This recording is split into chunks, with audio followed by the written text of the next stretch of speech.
Hello dear student, स्वागत है आप सभी का शुभम क्लासेस के इस नए वीडियो में। ऐसे न्यूज है स्टूडेंट, आज के इस वीडियो में हम आपके वैद्युत आवेश तथा क्षेत्र के सबसे महत्वपूर्ण यानी ये कह सकते हो कि ये इस चैप्टर की जान है, ठीक है। यानी कि गॉस की प्रमेय, जिसके बोर्ड एग्जाम में आने के बिल्कुल 100% चांस होते हैं। गॉस की प्रमेय आएगा या फिर इससे रिलेटेड इसके अनुप्रयोग आएंगे, ठीक है। और इसके अनुप्रयोग आप तभी सॉल्व कर पाओगे जब आपको गॉस की प्रमेय अच्छे से मालूम होगी, ठीक है। तो आज का ये सेशन बच्चों बहुत ज्यादा इंपॉर्टेंट है, बहुत महत्वपूर्ण है।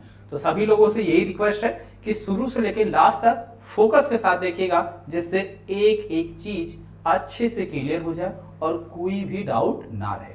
और अगर कोई डाउट रहता है तो कमेंट बॉक्स में कमेंट करके आप पूछ सकते हैं, आपको दोबारा बता दिया जाएगा। और साथ ही साथ कमेंट बॉक्स में ये भी कमेंट करके बताना कि आज की ये क्लास आपको अच्छे से समझ में आई या नहीं, ठीक। चलिए क्लास को स्टार्ट करते हैं। अगर हम बात करें गॉस की प्रमेय, ठीक है, तो कल हमने बात क्या क्या किया था, वैद्युत फ्लक्स की और घनकोण की, ठीक है। उन दोनों का यूज गॉस की प्रमेय में है। चलिए देखते हैं।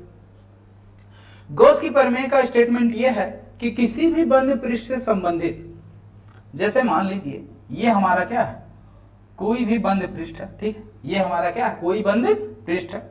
तो किसी भी बंद पृष्ठ से संबंधित कुल वैद्युत फ्लक्स यानी कि फाई ई, ठीक है। इस बंद पृष्ठ से संबद्ध कुल आवेश, मान लेते हैं इसके अंदर कुल कितना आवेश है, क्यू आवेश है।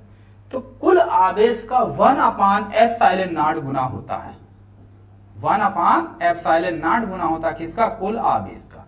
तो यानी कि फाई ई इक्वल टू क्या हो गया, Q/ε0। एक बार फिर से समझो, गॉस की प्रमेय का स्टेटमेंट यह है कि किसी भी बंद पृष्ठ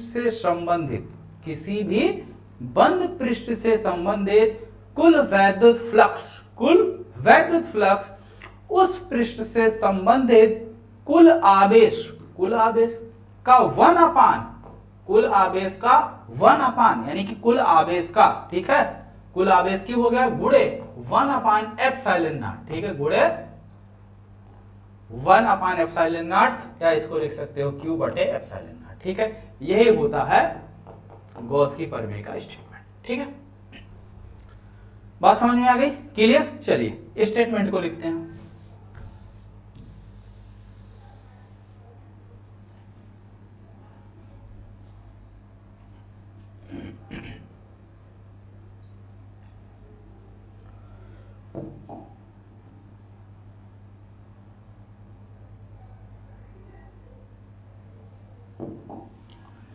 किसी भी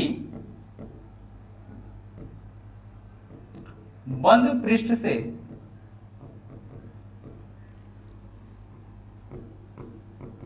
संबंधित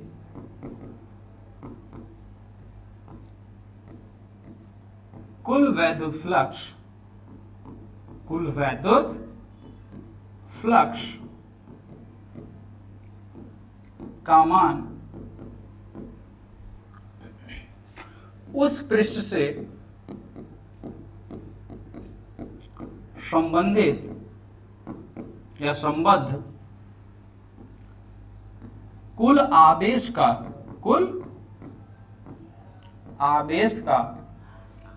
1/ε0 गुना होता है। गुना का मतलब है बच्चों गुणा, यानी कि अर्थात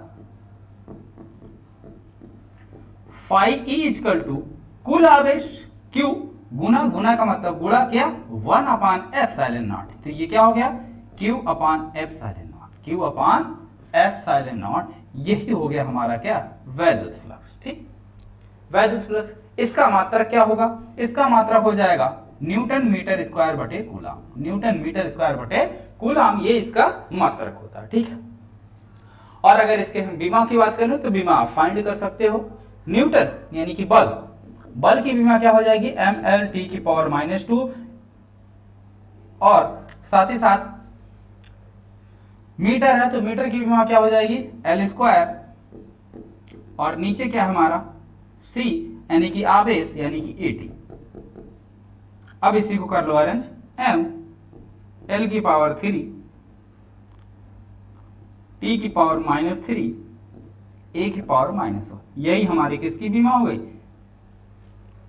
फाई, यानी कि ये फाई है क्या, वैद्युत फ्लक्स। फाई क्या चीज है, वैद्युत फ्लक्स है। ठीक है, ये बात समझ में आ गई, क्लियर, एकदम स्पष्ट। चलिए, नोट करना हो तो नोट कर लो, या स्क्रीनशॉट लेना हो तो जल्दी से स्क्रीनशॉट ले लो। उसके बाद बढ़ते हैं इसके प्रूफ की तरफ। ठीक है, इसके प्रूफ की तरफ बढ़ते हैं। चलिए, हो गया स्क्रीनशॉट, आते हैं इसके प्रूफ की बात करते हैं। प्रूफ,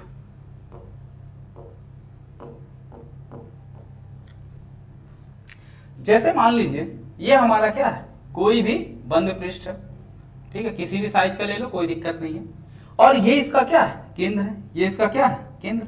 ठीक, यहां पे हम मान लेते हैं क्यू आवेश स्थित है, क्या है, क्यू आवेश स्थित है। अब इसका एक सूक्ष्म क्षेत्रफल अवयव ले लेते हैं। ठीक है, इसका हमने क्या ले लिया, एक सूक्ष्म क्षेत्रफल अवयव ले लिया, यानी कि ये है क्या, एक तरीके का हम मान लिए एक बॉल है, स्फीयर है। ठीक है, तो बॉल यानी उसका एक टुकड़ा, जैसे फुटबॉल देखे हो तो उसमें इस तरीके से कई सारे चकत्ते होते हैं। ठीक है, इस तरीके से देखने को मिलता। तो मान लिया हमने यही इतना एरिया ले लिया, स्मॉल एरिया। ठीक है, ठीक, स्मॉल एरिया ले लिया। अब क्या चीज है, आवेश है, तो आवेश के कारण क्या होगा, वैद्युत क्षेत्र होगा। आवेश के कारण क्या होगा बच्चों, वैद्युत क्षेत्र होगा। तो मान लेते हैं यहां से इसकी दूरी कितनी हो गई, स्मॉल आर हो गई, और यहां पर वैद्युत क्षेत्र की दिशा इस डायरेक्शन में होगी, वैद्युत क्षेत्र की डायरेक्शन। ठीक है, वैद्युत क्षेत्र ई की दिशा।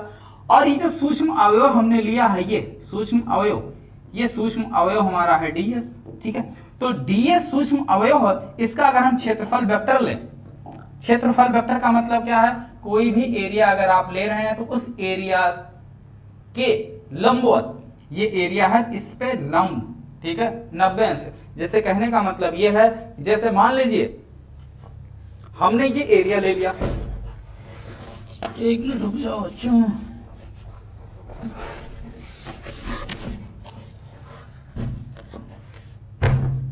ठीक, जैसे ये हमारा क्या सरफेस है, ये हमारा एक एरिया है। तो अभिलंब का मतलब क्या होता है, इसका क्षेत्रफल वेक्टर जो होता है, इसका क्षेत्रफल वेक्टर यानी कि ds कैप। ठीक है, ये सूक्ष्म एरिया हमने, ये हमारा सूक्ष्म एरिया हो गया ds। ठीक है, ये हमारा सूक्ष्म एरिया हो गया ds, लेकिन इसका जो क्षेत्रफल वेक्टर होता है ds। ठीक है, इसका क्षेत्रफल वेक्टर ds कैप। तो ये क्या चीज होता है, इस पे 90 अंश की कोण बनाती हुई रेखा, इस पे 90 अंश की कोण बनाती हुई रेखा, यही इसका क्या होता है, क्षेत्रफल वेक्टर होता है। किसी भी सरफेस पर अगर आप लंब ड्रा करेंगे, लंब खींचेंगे, तो जो लंब की दिशा होगी वही इसके क्षेत्रफल वेक्टर की दिशा होगी। ठीक है, इसके क्षेत्रफल सदिश की दिशा या क्षेत्रफल वेक्टर की दिशा होगी। ठीक बात, ये बात यहां तक क्लियर है बच्चों। चलिए, ठीक, अगर ये बात यहां तक क्लियर है तो अब देखो इस सूक्ष्म अवयव के पास वैद्युत क्षेत्र, यानी कि सूक्ष्म अवयव से वैद्युत क्षेत्र कितना पास हो रहा, E। तो वैद्युत फ्लक्स की परिभाषा क्या कहती है, इस सूक्ष्म अवयव ds से गुजरने वाला वैद्युत फ्लक्स क्या हो जाएगा भाई, सूक्ष्म अवयव से गुजरने वाला वैद्युत फ्लक्स मान लेते हैं d फाई। तो d फाई E बराबर क्या हो जाएगा, E इंटू सूक्ष्म क्षेत्रफल। सूक्ष्म क्षेत्रफल कितना, ds, कितना है, ds। इसको ओपन करोगे डॉट प्रोडक्ट है, यानी कि ये हो जाएगा E ds cos थीटा। जहां पे थीटा क्या है, जहां थीटा वैद्युत क्षेत्र E व क्षेत्रफल वेक्टर, क्षेत्रफल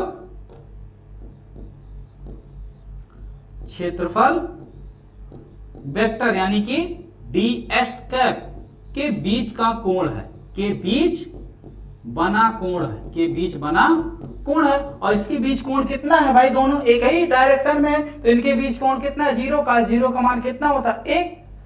तो ये कितना हो जाएगा,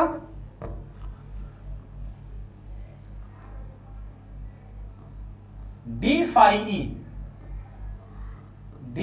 ई इक्वल टू कितना हो गया, E ds cos 0 डिग्री, और cos 0 का मान कितना होता है, 1 E ds। ठीक है, तो ये तो हो गया सूक्ष्म क्षेत्रफल। अभी लिखना नहीं, अभी बता रहे हैं कब लिखना। ठीक है, ये तो हो गया सूक्ष्म क्षेत्रफल से गुजरने वाला वैद्युत फ्लक्स। अब इस संपूर्ण क्षेत्रफल से गुजरने वाला वैद्युत फ्लक्स क्या हो जाएगा, ठीक, या यहां पे वैद्युत क्षेत्र की तीव्रता, ठीक, बिंदु R से मान लेते हैं यहां पर स्थित कोई पॉइंट अगर हमारा P है तो इस बिंदु पर वैद्युत क्षेत्र की तीव्रता क्या होगी, यानी कि Q आवेश के कारण, Q आवेश के कारण वैद्युत क्षेत्र की तीव्रता, वैद्युत क्षेत्र की तीव्रता E इक्वल टू कितनी हो जाएगी, कारण बिंदु P पे लिख लो, कारण बिंदु P पर, ठीक है, बिंदु P पर वैद्युत क्षेत्र की तीव्रता, वैद्युत क्षेत्र की तीव्रता E इक्वल टू कितना हो जाएगा, 1/4 पाई एप्सिलॉन नॉट Q बटे R स्क्वायर, Q बटे R स्क्वायर, ठीक। अब यही E का मान उठा के यहां पे आप पुट कर दो, E का मान यही पुट कर दो या रहने दो, ठीक है, बाद में रखेंगे इकट्ठे। ये हो गया क्या, इस सूक्ष्म क्षेत्रफल से गुजरने वाला कुल वैद्युत फ्लक्स, लेकिन हमें चाहिए क्या, संपूर्ण यानी कि कुल वैद्युत फ्लक्स। तो उसके लिए संपूर्ण पृष्ठ से गुजरने वाला वैद्युत फ्लक्स, संपूर्ण पृष्ठ से गुजरने वाला कुल वैद्युत फ्लक्स, कुल वैद्युत flux phi E equal to क्या हो जाएगा, इंटीग्रेशन, इंटीग्रेशन किसका, संपूर्ण। जस्ट कहने का मतलब यह है, आप मैथ में ये चीज सीखते आए हो कि अगर हमें कोई भी छोटी चीज मालूम है, ठीक है, जैसे मान लो ये पूरा एरिया है, इस एरिया के बारे में इतनी चीजें हमको मालूम है, या इसकी लंबाई चौड़ाई इसकी ये सब कुछ हमको मालूम है, इसका पूरा क्षेत्रफल चाहिए, तो अगर ये एक यूनिट है, ये मान लेते हैं इधर 0 0 है या इधर 2 है, तो इसकी लिमिट 0 से 2 कर देंगे और इसको क्या कर देंगे, इंटीग्रेट कर देंगे, ठीक है। यानी कि किसी भी चीज का अगर सूक्ष्म हमको पता है, यानी कि लघु पता है, तो पूरा विस्तृत निकालने के लिए हम क्या करेंगे, उसको क्या करेंगे, समाकलन कर देंगे, उसका समाकलन। और अगर कोई भी किसी भी चीज के बारे में हमें मालूम है, जैसे संपूर्ण पता है और छोटा निकालना है, तो उसके लिए क्या होता है, अवकलन होता है, ठीक है। अगर संपूर्ण पता है, छोटी चीज फाइंड करनी है, तो उसके लिए हम क्या करते हैं, अवकलन करते हैं। और अगर छोटी चीज हमको मालूम है और उससे रिलेटेड पूरी चीज फाइंड करनी है, तो उस छोटी चीज के बारे में जो भी मान होगा उसको निकाल कर उसका हम क्या करते हैं, समाकलन कर देते हैं। तो ये छोटा क्षेत्रफल यानी कि सूक्ष्म अवयव ds से गुजरने वाला कुल वैद्युत फ्लक्स निकल के आया था उतना। अब हमें चाहिए पूरा संपूर्ण, तो संपूर्ण के लिए हम क्या करेंगे, इसका समाकलन कर देंगे, ठीक है। तो d फाई और d फाई का मान रख दो, तो इंटीग्रेशन E ds। अब इसमें जो चीज कांस्टेंट है उसको बाहर ले लो, क्या चीज कांस्टेंट है, अब यहीं पे E का मान रख लो, इंटीग्रेशन 1/4 पाई एप्सिलॉन नॉट, ठीक है, इसको आप बना लो समीकरण नंबर 1, ठीक है, Q बटे R स्क्वायर इंटू ds। ये हो गया समीकरण 1 से, समीकरण 1 से, ठीक है। अब इसमें जो चीजें कॉमन है उसको कॉमन ले आओ, क्या कॉमन है, Q upon 4 pi epsilon not, ये कॉमन है, इसको हम कॉमन ले लेते हैं। कॉमन नहीं है, कॉमन का मतलब है यहाँ पे ये जो चीजें कांस्टेंट है वो हम कॉमन ले लेते हैं, ठीक है, बाहर निकाल लें। R क्यों नहीं कांस्टेंट है, क्योंकि ये पृष्ठ जो हमने माना है, ठीक है, जो इस आवेश के चारों ओर हमने एक गॉसियन पृष्ठ माना है, ठीक है, वो क्या है कि इसकी दूरी हर एक जगह बराबर नहीं है। ये जरूरी नहीं है कि ये कोई गोला ही हो, ठीक है, ये किसी भी शेप का हो सकता है, या मान लो ये इस शेप का हो सकता है, ऐसे टेढ़ा मेढ़ा हो, ठीक है। तो अब R का मान आगे जाके बदल जाएगा, R का मान आगे जाके बदल जाएगा, ठीक है, बात समझ में आई। तो इसीलिए R हमारा हो गया वेरिएबल, तो ये हो गया ds, ठीक है, ds अपान R स्क्वायर। या एक और आसान तरीका है, एक और आसान तरीका है, ठीक है, डॉट प्रोडक्ट है, cos थीटा आया, इसके बीच का कोण है, ठीक है। अब ये निकालो ही ना कि कोण कितना है, मान लेते हैं कोण थीटा ही है, तो कॉस थीटा इसके साथ में ऐड रहेगा, ठीक। तो अब ये हो गया कॉस, ठीक है, कॉस थीटा इसके साथ में बेटा ऐड कर लो, कोई दिक्कत नहीं है, ठीक है। R square D S cos theta समीकरण 1 से ये हो जाएगा कॉस थीटा। अब ये जो इसके अंदर आपको दिखाई दे रहा है ये क्या चीज है, ये इस सूक्ष्म अवयव ds के द्वारा यहां पर बना हुआ घनकोण है, और ये घनकोण कितना होगा भाई, डी ओमेगा होगा। कितना होगा, सूक्ष्म अवयव है, टोटल कोण ओमेगा बनता है, सूक्ष्म अवयव है, तो सूक्ष्म अवयव के कारण जो कोण बनेगा वो कोण भी हमारा सूक्ष्म होगा, क्योंकि ds बटे ds cos थीटा बटे आर स्क्वायर क्या चीज है, सूक्ष्म क्षेत्रफल, सूक्ष्म क्षेत्रफल अवयव ds द्वारा कोई भी अभी नोट मत करना, अभी एक बार फिर से समझा देंगे, उसके बाद आराम से नोट कर लेना, ठीक है। सूक्ष्म अवयव ds द्वारा केंद्र पर बना घन कोण है, क्या है, घन कोण है, ठीक है। तो इसकी जगह हम क्या लिख सकते हैं, इसकी जगह हम लिख सकते हैं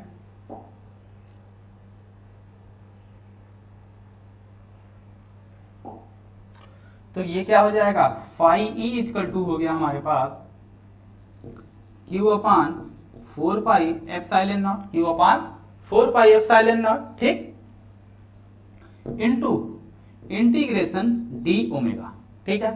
अब ये क्या है, घन कोण है, और कल ही हमने आपको बताया था कि किसी भी पृष्ठ के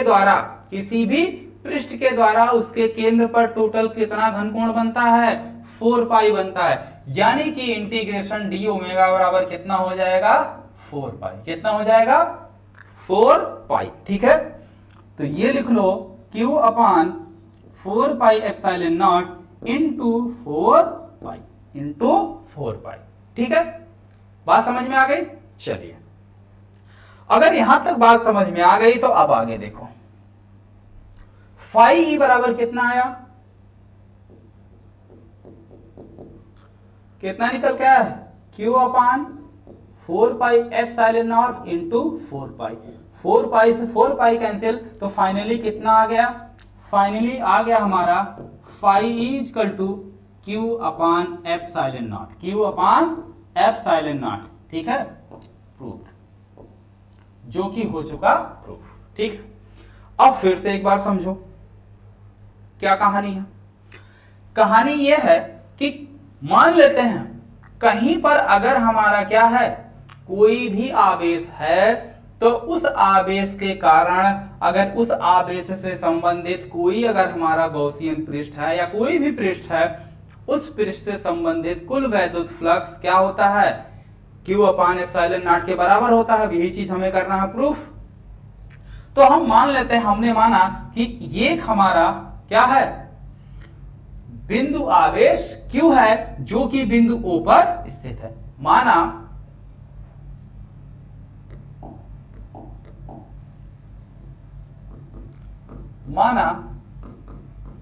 कोई आवेश बिंदु Q पर बिंदु O पर स्थित है, ठीक है। इस आवेश के चारों ओर हमने एक गॉसियन पृष्ठ खींचा, ठीक। इस आवेश के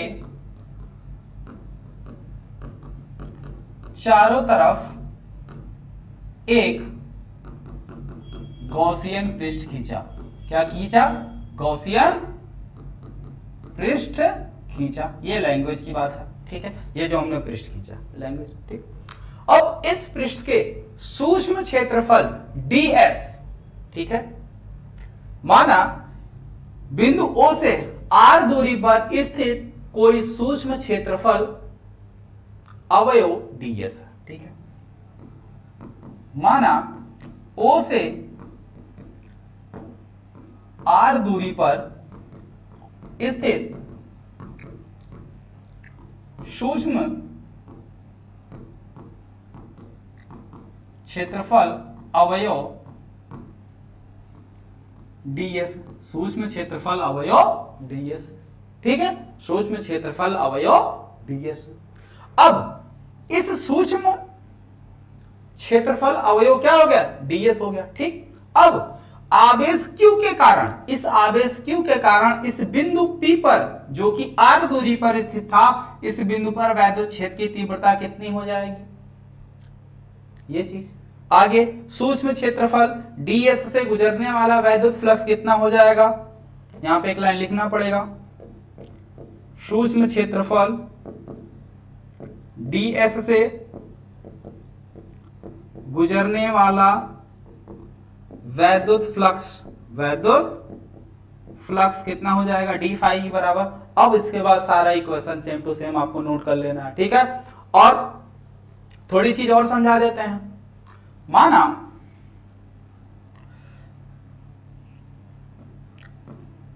नहीं, कोई दिक्कत नहीं, चलेगा, ठीक है, बाकी नहीं भी लिखोगे चलेगा, ठीक।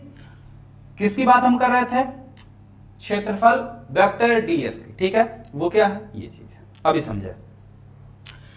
अब सारा प्रूफ हो चुका है, अब एक बार फिर से समझ लो और उसके बाद हम साइड हट जाते हैं, आप आराम से नोट कर लेना, ठीक है। सब कुछ हो चुका है, पूरा प्रूफ आ गया है, एक बार फिर से समझ लो, उसके बाद मैं साइड हट जाता हूं, आराम से नोट कर लेना, ठीक। चलिए देखिए, मान लिया हमने, ये हमारा क्या है, कोई एक बिंदु आवेश q है जो कि बिंदु O पर स्थित है। अब हमें क्या करना है, इसके चारों ओर एक गॉसियन पृष्ठ खींच लिया। अब इस गॉसियन पृष्ठ से संबंधित हमें कुल वैद्युत फ्लक्स निकालना है, ये बात हो गई लैंग्वेज की, ठीक।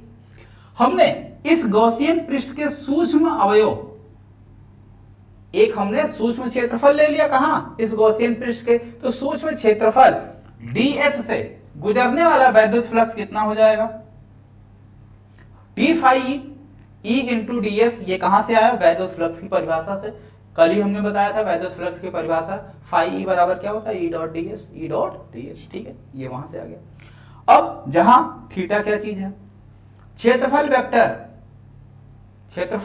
ds और E के बीच बना कोण है, E के बीच बना कोण है, ये हो गया, ठीक। तो ये इतना निकल के आ गया, ओके। अब आगे, ये तो हो गया सूक्ष्म क्षेत्रफल से गुजरने वाला, लेकिन हमें सूक्ष्म क्षेत्रफल से गुजरने वाला वैद्युत फ्लक्स नहीं चाहिए, हमें चाहिए पूरा। तो संपूर्ण पृष्ठ से गुजरने वाला कुल वैद्युत फ्लक्स क्या हो जाएगा, जो सूक्ष्म क्षेत्रफल से गुजरने वाला वैद्युत फ्लक्स है उसी का हम क्या करेंगे, समाकलन कर देंगे। तो उसका हमने कर दिया समाकलन, ये बात आ गई, ठीक। अब समाकलन कर दिया तो d फाई ई का मान रख दिया, मान रखने के बाद समीकरण नंबर 1 से e का मान रख दिया, e का मान रखने के बाद जो चीजें कांस्टेंट थी, ये टर्म पूरा कांस्टेंट था, इसको हमने ले लिया बाहर। r कांस्टेंट क्यों नहीं है, क्योंकि r का मान देखोगे तो हर एक जगह पे बदल जाएगा, हर एक जगह पे r का मान चेंज हो जाएगा, ठीक है। क्योंकि ये गॉसियन पृष्ठ हमने अपनी इच्छा अनुसार माना, ये गोला भी हो सकता है, आलू जैसा भी हो सकता है, अमीबा की तरीके से भी हो सकता है, कद्दू जैसा भी हो सकता है, किसी भी शेप का हो सकता है, ठीक है। तो ये चीज हो गया, और ये जो वेरिएबल है वो रह गया समाकलन के अंदर, लेकिन ये जो चीज है ये है क्या चीज, ये इस सूक्ष्म क्षेत्रफल के द्वारा केंद्र पर बना हुआ घनकोण है, और घनकोण को किससे लिखते हैं, ओमेगा से। लेकिन ये सूक्ष्म अवयव के द्वारा यानी कि छोटे से क्षेत्रफल के द्वारा बना घनकोण है, तो सूक्ष्म लग जाता है, जहां सूक्ष्म की बात आती है वहां आगे डी लग जाता है, ठीक है। यानी इस डी का मतलब होता है छोटा सा, तो ये कहां गया भाई, डी ओमेगा आ गया। अब डी ओमेगा का अगर इंटीग्रेशन करेंगे तो टोटल कितना आएगा, 4 पाई, कितना आएगा, 4 पाई, ठीक है। पूरा पृष्ठ केंद्र पर कितना कोण बनाएगा, 4 पाई, कल ही बताया था मैंने, ठीक है। तो 4 पाई, अब इस 4 पाई से ये 4 पाई कैंसिल हो गया, सीधे सीधे बच गया q अपान एप्सिलॉन नॉट, जो कि हो गया प्रूफ, ठीक है। अच्छे से बात समझ में आ गई। चलिए जल्दी से स्क्रीनशॉट लीजिए, 1 2 3, ठीक है, हो गया स्क्रीनशॉट। अब आराम से कर लेना नोट, ठीक है बच्चों। हाँ, एक और इंपॉर्टेंट बात, जितने भी बच्चे अभी तक शुभम क्लासेस का ऐप डाउनलोड नहीं किए हैं वो शुभम क्लासेस का ऐप डाउनलोड कर लें, ठीक है। जो भी बच्चे अभी तक शुभम क्लासेस का ऐप डाउनलोड नहीं किए हैं वो शुभम क्लासेस का ऐप डाउनलोड कर लें, और ऐप डाउनलोड करने के बाद